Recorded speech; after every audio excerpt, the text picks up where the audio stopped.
Hi friends, இன்றைக்கி என்ன vlog பார்த்தீங்கன்னாக்கா, நாங்கள் வந்து எல்லோரும் சேர்ந்து ஏற்காடு போயிருந்தோம். ஏற்காடில் எடுத்த வீடியோ தான் எல்லாமே. நாங்கள் எங்கெங்கே போயிருந்தோன்றதை இந்த வீடியோவில் பார்க்கலாம். ஃபர்ஸ்ட் ஆஃப் ஆல் அங்கே போய் ரீச் ஆனதுக்கே மணி 12:30 ஆகிடுச்சு.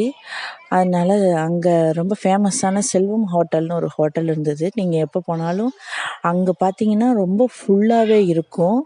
ஏன்னா அங்கே ரொம்ப சாப்பாடும் நல்லாயிருக்கும். அங்கே ஃபஸ்ட்டு பிரியாணி வாங்கிக்கிட்டு நாங்கள் வந்து சேர்வராயன் கோயிலுக்கு போயிட்டோம். ஃபஸ்ட்டு அங்கே எடுத்தது தான் இந்த விலாகு.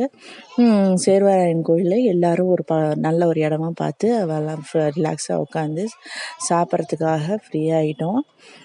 அங்கே வந்து ஃபஸ்ட்டு குட்டீஸுங்க வந்து அங்கேயும் இங்கேயும் அலைஞ்சிக்கிட்டு ரொம்ப நல்லா ஜாலியாக டைம் ஸ்பெண்ட் பண்ணிகிட்டு இருந்தாங்க. நாங்கள் எல்லாருமே ஒரு இடமா செட்டில் ஆனதுக்கப்புறமா என்ன வாங்கினோன்னா பிரியாணி வெள்ளை சாப்பாடு எல்லாம் செட்டாக வாங்கியிருந்தோம். வெள்ளை சாப்பாடு பார்த்திங்கன்னா நைட்டு வரைக்குமே ரொம்ப நல்லா இருந்தது.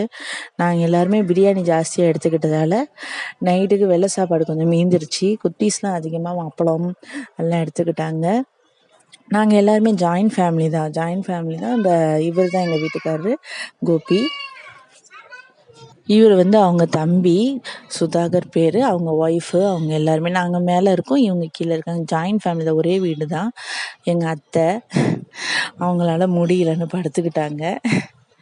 அதுக்கப்புறமா எல்லாம் கொஞ்சம் நேரம் ரிலாக்ஸாக பேசிவிட்டு அப்புறம் எல்லாம் சாப்பிட்டுட்டு கிளம்பிட்டோம். ஃபஸ்ட்டு இது வந்து லேடிஸ் சீட்டு. இங்கே தான் ஃபஸ்ட்டு போனோம்.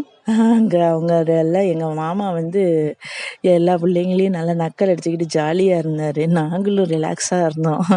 சொல்லப்போனால் அவங்க அதை பார்த்தீங்களா, அவங்க பொண்ணை தூக்கிட்டு வேணாங்கன்னு சொல்கிறத கேட்கவே இல்லை. குரங்குக்கிட்ட கூட விடவே இல்லை அவர். அது கொஞ்சம் 2 கிட்ட போனாராம், அது பயந்துக்கிட்டு ஓடி போயிடுச்சு. அது கேட்டதுக்கு இதை தான் சொன்னார். அதுக்கப்புறம் அங்கேருந்து எல்லோரும் நல்லா ஜாலியாக கலகல பேசிட்டு கிளம்பிட்டோம். அங்கேருந்து பார்த்திங்கன்னா வெயில் அடிச்சுது, மழை பெஞ்சுது, அப்புறம் ஜில்லுன்னு இருந்துச்சு. கிளைமேட் மாறி ரொம்ப நல்லா இருந்தது. அப்படியே பக்கத்துலேயே வந்து பஜ்ஜி கடைங்கெல்லாம் வரிசலாக இருந்ததால் நாங்கள் எல்லாருமே அங்கே பஜ்ஜி கடைக்கு போயிட்டோம். நிறையா ஸ்நாக்ஸ் வாங்கி சாப்பிட்டோம். அது மழைக்கு அதுக்குமா நல்லா இருந்தது. குரங்குங்க தொல்லை வேறு ஜாஸ்தி இருந்துச்சு. இந்த இடம் என்னன்னு பார்த்திங்கன்னா மஞ்சக்கொல்லைன்னு சொன்னாங்க. பேர் கரெக்டாக சொல்கிறேன்னா எனக்கேன்னு தெரியல. இது மேலேருந்து அந்த இடத்தெல்லாம் அப்படி சுற்றி பார்க்கும்போது அவ்வளோ ப்ளசண்ட்டாக இருந்ததுங்க. ரொம்ப நல்லா இருந்துச்சு. அப்படியே கண்ணே குளுன்னு இருந்தது கண்ணுக்கு. ரொம்ப அப்படியே இங்கே நம்ம வீட்டில் இருக்கிறதுக்கு அங்கே போய் நல்லா டைம் ஸ்பெண்ட் பண்ணோம்.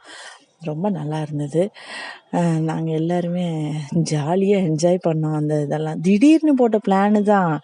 நாங்கள் வந்து பிளான் பண்ணி போட்டதில்லை. எங்கள் வீட்டுக்கார் வந்து சர்ப்ரைஸாக வந்து என்ன சொன்னார், வாங்க இன்றைக்கி நம்ம ஏற்காடு போகலாம் எல்லோரும் அப்படின்னு சொன்னார். எங்களுக்கு ஒன்றுமே புரியல. ஏன்னா ஏற்காடுக்கா என்ன ஒன்றுமே பிளான் பண்ணல. திடீர்னு ஆமாம் இன்றைக்கி என்னமோ தோணுச்சு போகலாம், வாங்க போயிட்டு வந்துடலாம், இனி வீட்டில் சும்மா தான் இருக்கிறோம் வாங்க அப்படின்னு சொன்னார். நாங்களும் எல்லோரும் ஆர்வமாக கிளம்பிட்டோம்.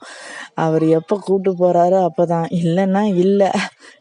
அவருக்கு எப்போ டைம் இருக்குது, ஏன்னா அவர் வேலை அப்படி. ஞாயிற்றுக்கிழமையில கூட ஆஃப் டே எல்லாத்தையும் பார்த்து முடிச்சுட்டு கீழே இறங்கினதும் டீ குடிச்சிட்டு நாங்கள் எல்லோரும் வீட்டுக்கு கிளம்பிட்டோம். பாய்.